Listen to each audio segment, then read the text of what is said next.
Why haven't I been doing this the whole time? This is so much better. Why did I never get the idea of turning on that one? No, listen. Whenever I do just that one, it looks like crap. Why didn't I have the idea of doing that and my lamp? Oh my god. I was gonna say, I'm like, why? I don't know why you have your lights off.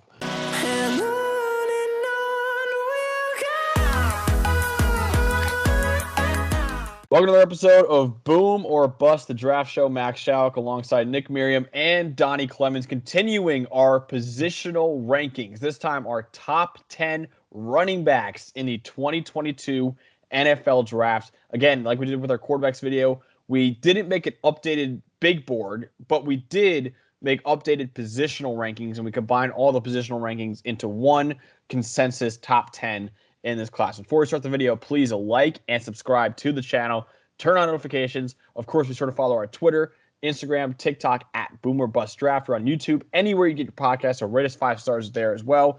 And check out the merch store below. So let's start off with our number 10 running back. And I'm going to start this off with Kyren Williams, who was one of the biggest losers of the combine, dude. He tested horribly. We're talking literally, like, he had the lowest relative athletic score, which of course follow Kentley Platt on Twitter at MathBomb. He does phenomenal stuff. He's so helpful, dude. Amazing. His stuff is amazing. But Kyren Williams had the lowest score of any running back in attendance at the combine. He scored a 1.76 out of 10. Now, what does that mean? That means he's in the 17.6th percentile as a running back, as an athlete. So, I mean, he came in, first of all, at 5'9", 194. So he's a little bit smaller than the 199 he was listed at. But you're thinking, okay, a smaller running back who was known as his receiving back, he'll probably test pretty well. He did not at all. He ran a 4.65 40. Like, that is only 0.13 seconds faster than Jordan Davis, who is what? Wow. 150 pounds more. He weighs 150 pounds more than Kyren Williams, and he ran a 1/10 of a second slower than Kyren Williams in the 40. Also a 32-inch vertical, 9-foot 8-inch broad jump. Like, those are both bad numbers. Again, like an 18th percentile athlete is what we're talking about here with Kyren Williams. But the good, you want this guy on passing downs. He is a terrific receiver. I think one of the better receiving backs in this class. Also, if you're not going to put him out there as a receiver, he might be the best pass blocking back in this class. Like, this guy is phenomenal. Trevor Sikkema, one of our good friends who works at PFF, he made a joke on Twitter. He's like, you know what? With Kyren testing that horribly at running back, just add 100 pounds, dude, and play center. Like, that's how good of a pass blocker Kyren Williams is. But like I said, you keep him there on passing downs. He's a garbage athlete, not very good at all. The Notre Dame offensive line wasn't nearly as good this year, and he kind of took a little step back. And he's a little bit smaller for position. And like I said before, he's smaller, but he's not a good enough athlete to surpass that. And at a running back position, you know, athleticism, I think, gets overrated for a lot of positions, specifically quarterback. But for running backs, you need athleticism, dude. Like, if you're not a good athlete, it is going to be near impossible to win in the NFL. And like I said, Kyren Williams not only is a below average athlete, he is going to be one of the worst athletes probably at the running back position in the NFL. That's going to be a lot to overcome. So for me, this guy lost so much money at the combine. Maybe he'll make up for it in South Bend at his pro day, but I don't know, man. I really think this guy might be like a late day 3 pick now because of it. So yeah, Kyren Williams, you know, there's stuff to like on tape, but that combine was very, very alarming. And I think the tape is okay, not great enough to really vault himself up into the day 2 or early day 3 range. I don't know about late day 3. I'd take a shot at him in 5th round probably. Like, yeah, the athleticism score is really bad. I get that. But, like, when it comes to, like, production-wise, he was one of the most productive running backs in this draft. Yeah, I think we kind of have to. We have to view that. Mid day 3, I would say. Yeah, like I said, 5th round. 5th round, I think is a good 5th, 6th round. I would take him. Yeah, I would also take him somewhere in that range. Fine. We have Jerome Ford, the running back from Cincinnati. Not much tape of this guy. Why? Because he only has about 320 career carries. But he does have NFL size, and I think he's a very good athlete. He's super quick with his speed. He's explosive. I think he has a good starter also to beat cornerbacks in the backfield. I think he has good pad level. I think he has soft hands. What's the issue? For me, he has like no production. And I kind of value production a lot, especially, let me rephrase, I value production a lot if you're a running back. Like, that's the main thing with me. Like, a good example would be Tyler Goodson out of Iowa, freak athlete, has like zero production because he just wasn't able to get it that much. So he doesn't really have that great of production. I don't think he's that great of a pass protector. Is it? I guess blocker, whatever, run blocker, pass blocker, whatever. I don't think he's that good at that either. Has security issues as well. Fumbles the ball a lot. Another issue, kind of played cupcakes, plays plumbers. He plays for Cincinnati. It's not like he's playing like in the SEC or something, but yeah, outside of that, there's really not much else to say. I think he does have NFL size. I think he will find a role in the league as maybe a guy who can come in on like maybe just a couple plays here or there, get about 5-10 carries, maybe a game, kind of split carries with another running back. But he's never going to be a true number one. But if he does, I'm not going to be surprised. So let's just say that, because he does have NFL size and he does have NFL athleticism, but just no production, and the production he had was against cupcakes. So yeah, I think I'd take a fly on him. I'd take a shot on him like early day 3. That's fair. I promise Nick will talk soon, but I'm going to go to our number 8 running back, Isaiah Spiller, the Texas A&M back. Oof. I know Nick is not a fan of at all, and he can probably give his thoughts after this. But speaking of he the combine, despises him. Yeah, not a big fan. I think RB11 Nick has him at right now. RB40. Speaking of the combine, like Kyren Williams did enough drills to get a relative athletic score. Like, you'll not get a score unless you do a good amount of drills at the combine. Isaiah Spiller probably saw what Kyren Williams is doing and said, screw it, I'm not doing that. Because he came in at 6 foot, which is above average size, definitely, which might not be a good thing. 217 pounds, which is pretty good size, too. However, he only did the broad jump and the vertical jump. He didn't do a 40-yard dash, no 3-cone, no short shuttle or bench or whatever. But his jumps were really bad. Like, his vertical jump was a 30-inch, which is 15th percentile. Broad jump, 9 foot 6 inches, 34th percentile. Like, the explosiveness just didn't show up at the combine for Isaiah Spiller. Now, you turn on the tape, he does do decently at, breaking tackles and getting yards after contact. He's got good feet, I think, for a bigger running back. He dropped some pounds this year, too. He's kind of like a 3-down back, you could see him as, because if it has a pass blocker and a receiver, he's pretty good. But like I said before, like, he's probably lucky he didn't run the 40, or probably smart that he didn't run the 40, because I don't think he's got really good long speed at all. And you saw on the jumps, like, that was probably not going to translate to a very fast 10-yard split. He dances too much in the backfield as well. He's, like I said, a little bit tall for a running back. So I think this guy's a versatile running back, not a very decisive runner, though. But you get him in a gap scheme. Like, I think that's where he can win. But Isaiah Spiller, like, we'll see what he does at the pro day. But, I mean, those jumps did not, give me a lot of confidence in him at the next level. I have him RB7 right now. And we're talking maybe like a 4th or 5th round pick right now for Isaiah Spiller. So, I don't know. I think he's a little bit overrated in this running back class. Yeah, I'll be quick on Spiller if I mention a couple of things here. It's just I had an early 6th on him, which is about what you or talk. It's a little under what you had. And I think my big issue with him is that he, first of all, he does dance a lot in the backfield, but I think his big thing is just that he's good at jump cutting and bursting upfield. And it's acceleration, it's not speed. He just has nice burst. And I don't think there was much broken tackles at all there at all. I think a lot of his power, a lot of his weight is upper body. His legs are extremely skinny. He lacks leverage because he's tall. And I just think he's the type of guy who, when he gets wrapped up, he goes straight to the ground, which is not great.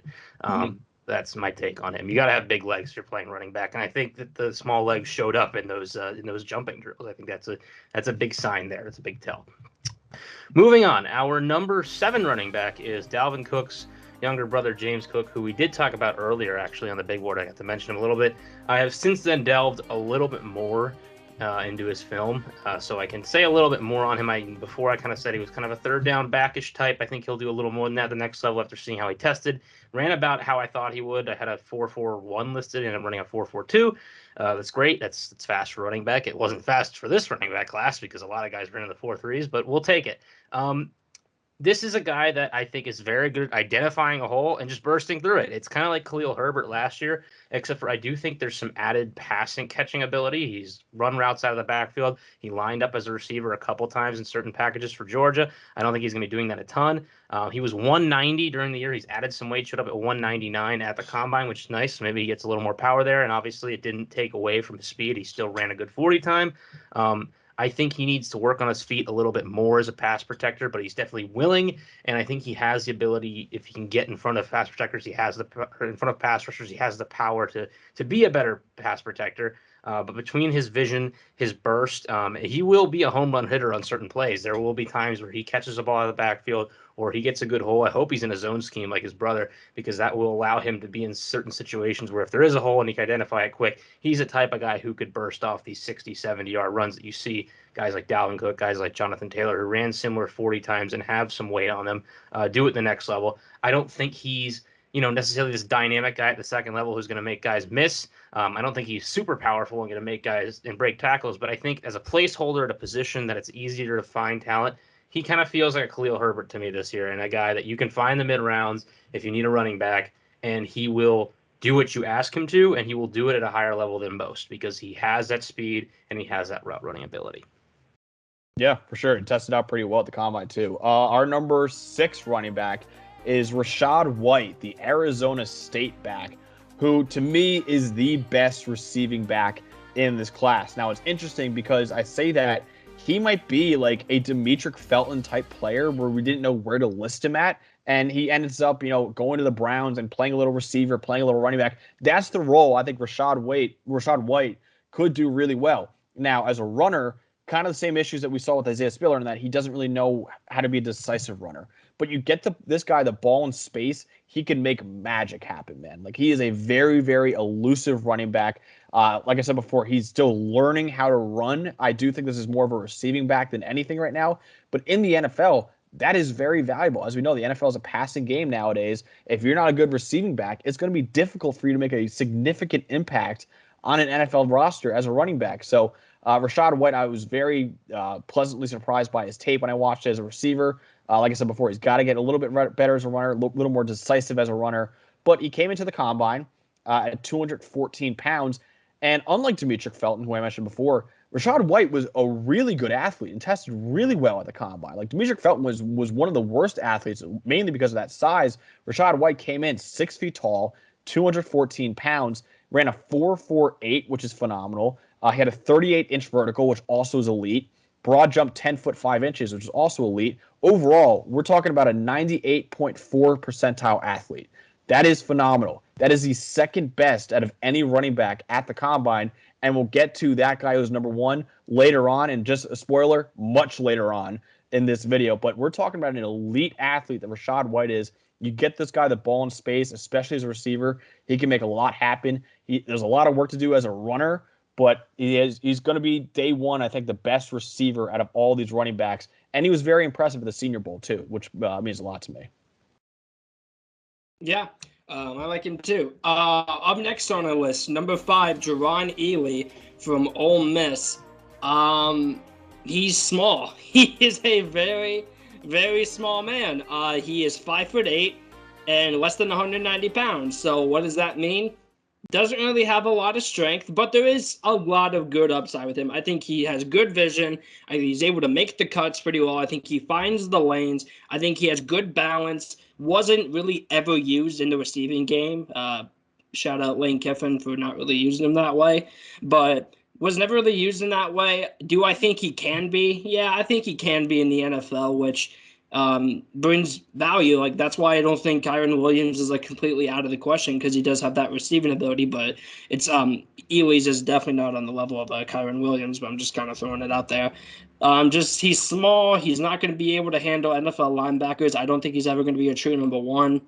But I do think, just like with some people that we've been talking about, he can split carries in the NFL. He's a decent athlete, not a great athlete, tested in like the 60, I think it was like 62 percentile, something like that, somewhere around there.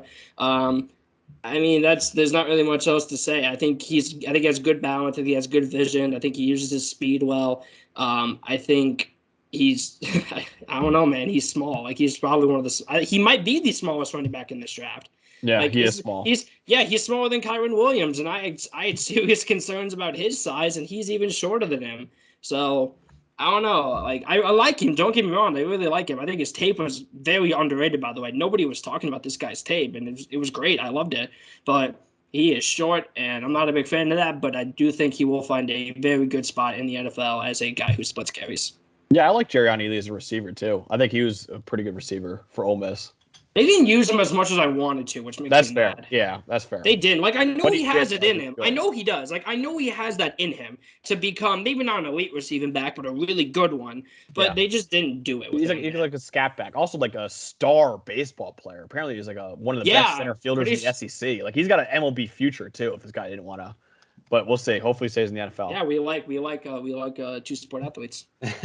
Always fun and interesting, and NFL teams to a certain extent, even though they don't want their players stolen away, like to see that because it shows that they have that athletic ability.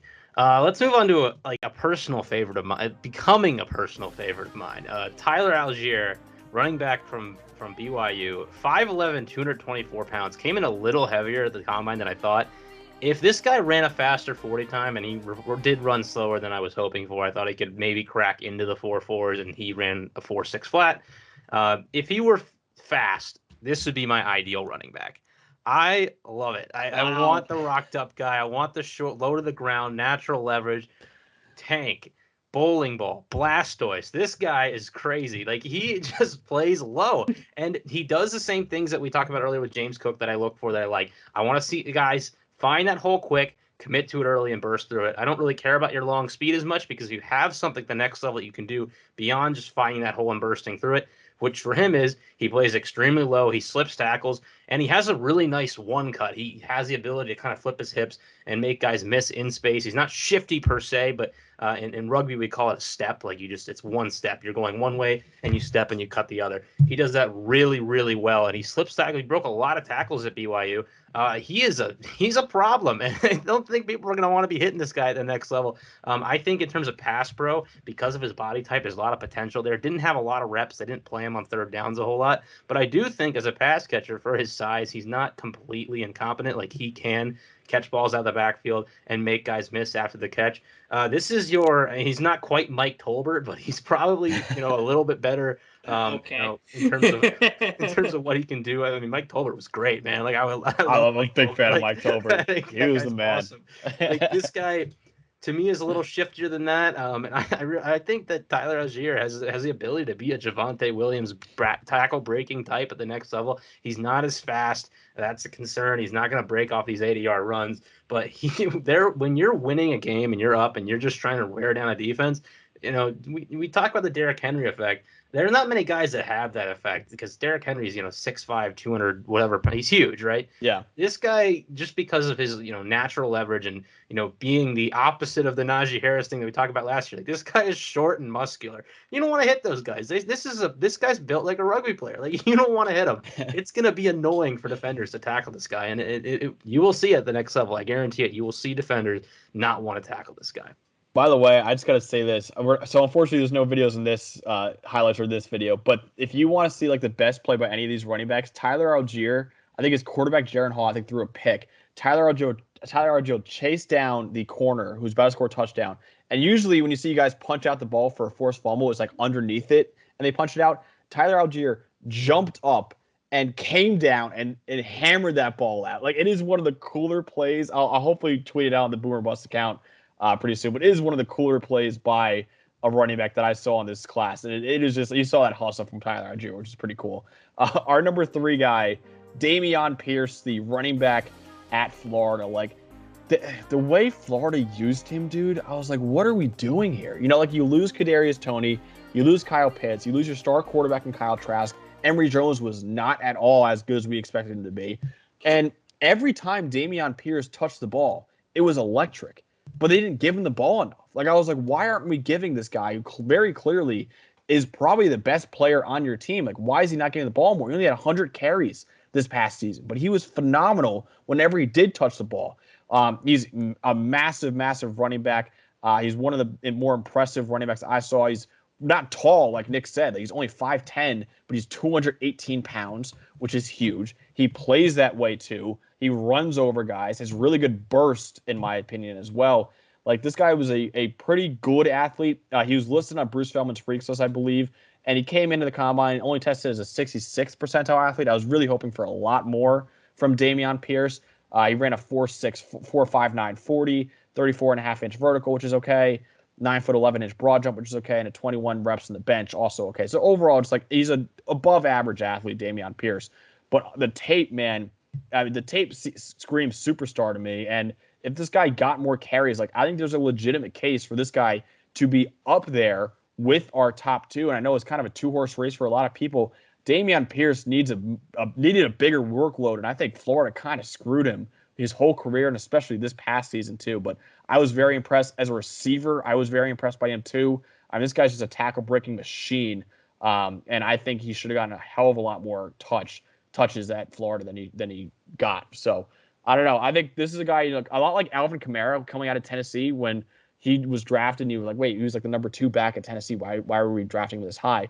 And before everything that's happened now, but he was a superstar for the Saints. So I do think that, guys like this happen all the time where they're not really getting the run they should at college, but they could turn into really, really solid NFL players. So he may not be a bell cow in college. I think there's a very good chance he could be a bell cow in the NFL. Which, by the way, that could be a positive. That could be a positive. Because, not a lot of mileage. Not a lot of mileage. You haven't taken as much of a beating. Could be a positive. Exactly. All right, the number 2 running back on our list is the guy who, for a moment there, looked like was actually going to win the Heisman Trophy and then didn't. Kenneth Walker III from Michigan State, Kenny Trace. This guy had a really productive year at Michigan State after transferring in from Wake Forest, I believe, right? I think yes. Wake Forest. Yeah, Wake Forest, yeah. This is to me, he's my RB1. The other two are going to talk about Breece Hall in a second, who's their running back 1. Breece Hall obviously had an amazing combine, but Kenneth Walker didn't have a, per se, bad combine. My thing was going to be going into it, if Breece Hall ran a faster 40, I was going to move him up over him, and it was very close. And for a second, because I thought both were going to be in the 4.4s, when Breece Hall ran his in the 4.3s, I was like, oh, I guess that's going to be. But then Kenneth ends up running 0.01 faster, so I got to stick with my priors and do what I initially had. But to me, Kenneth Walker, I look for 3 things in running backs that I think can make you elite beyond those initial reads of just finding the hole and getting through it. And I think all these kind of like top 5-ish guys, at least on my list, are pretty good at that, and I think Walker and Breece Hall each do 2 of the 3 things at the next level exceptionally well, and that is breakaway speed, power to break tackles, and shiftiness. It's kind of like what we talked about so much with Rondale last year, where he had like all 3 of those, and that's why I was so impressed with him after the catch. For me, Kenneth Walker has the shiftiness and the speed. And to me, that combination of the 3 is maybe the lowest floor, but has the potential to be deadly for certain defenses, because you will get these wow plays where it's like, that guy just did that all on his own, and it's ridiculous. There are plays where he makes guys miss, and then once you make one guy miss, if you have open field in front of you, because he has 4.3 speed, it could be a good night, and I think he does have some pass catching ability.